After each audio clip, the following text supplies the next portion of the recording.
মধ্যপ্রাচ্যের আকাশ এখন বারুদের গন্ধে ভারী। স্থানীয় সময় বুধবার রাতে লেবানন জুড়ে নজিরবিহীন হামলা চালিয়েছে ইসরায়েল। দেশটির বৈরুত, দাহি, দক্ষিণাঞ্চল ও সীমান্তবর্তী এলাকায় একযোগে আক্রমণ করে নেতানিয়াহুর সামরিক বাহিনী। হিজবুল্লাহর সামরিক অবকাঠামো গুঁড়িয়ে দেওয়ার নামে চালানো এই আগ্রাসনে প্রাণ গেছে অনেকের।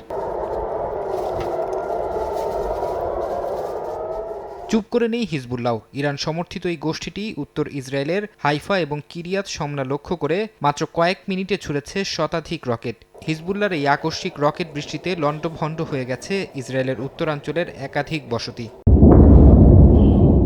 ইরানেও হামলা অব্যাহত রেখেছে ইসরায়েল ও যুক্তরাষ্ট্র।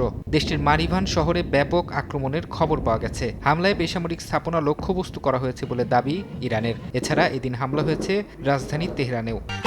গরমে দাপাদাপি, ঘরের চালের স্থায়ী সমাধান আনোয়ার সিমেন্ট শীট। জবাবে ইসরায়েলের হাইফা, পশ্চিম তীর ও জেরুজালেম লক্ষ্য করে পাল্টা ক্ষেপণাস্ত্র ছোড়ে ইরান। সাইরেন বাজার সাথে সাথেই হাজার হাজার ইসরায়েলি নাগরিককে নিরাপদ আশ্রয়ে ছুটতে দেখা গেছে। ইরানে মার্কিন ও ইসরায়েলি আগ্রাসনের জবাবে ওমানের সালালাহ বন্দরে ড্রোন হামলা চালিয়েছে আইআরজিসি। এর পরপরই জ্বালানি ট্যাঙ্কারে ভয়াবহ অগ্নিকাণ্ডের খবর পাওয়া গেছে। ইরাক উপকূলেও দুটি তেলবাহী ট্যাঙ্কারে হামলার ঘটনা ঘটেছে। জাহাজ দুটিতে ইরান হামলা চালিয়েছে বলে ধারণা করা হচ্ছে। এদিন আরব আমিরাত ও বাহরাইনের আকাশে ইরানের দিক থেকে ধেয়ে যাওয়া কয়েকশো মিসাইল ও ড্রোন প্রতিহতের দাবি করেছে দেশগুলোর প্রতিরক্ষা বাহিনী। সৌদি আরবের শায়বাহ তেল ক্ষেত্র লক্ষ্য করেও ড্রোন হামলা চালানো হয়েছে। সেগুলো সফলভাবে প্রতিহত করার দাবি করেছে রিয়াদ। যুদ্ধের জেরে থমকে গেছে পারস্য উপসাগরের গুরুত্বপূর্ণ নৌপথ হরমুজ প্রণালী। ওমান উপকূলে কয়েকটি জাহাজে হামলার ঘটনা ঘটেছে। এর মধ্যে একটি থাই জাহাজের বেশ কয়েকজন নাবিককে উদ্ধার করে ওমানের নৌবাহিনী। ইরানের প্রেসিডেন্ট মাসুদ পেজেশকিয়ান সামাজিক মাধ্যমে দেয়া এক বার্তায় বলেছেন, যুদ্ধ বন্ধের একমাত্র পথ হলো ইরানের বৈধ অধিকার মেনে নেয়া। তিনি সাফ জানিয়ে দিয়েছেন, যুদ্ধের কারণে ইরানকে ক্ষতিপূরণ দিতে হবে এবং ভবিষ্যতে কোনো আগ্রাসন হবে না এমন আন্তর্জাতিক নিশ্চয়তা পেলেই কেবল সংঘাতের অবসান ঘটতে পারে।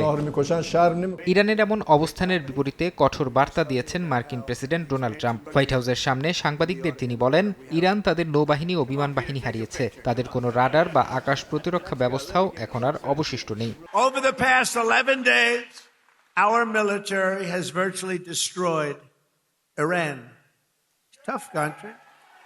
Their air force is gone, totally gone. That took the better part of about 3 hours.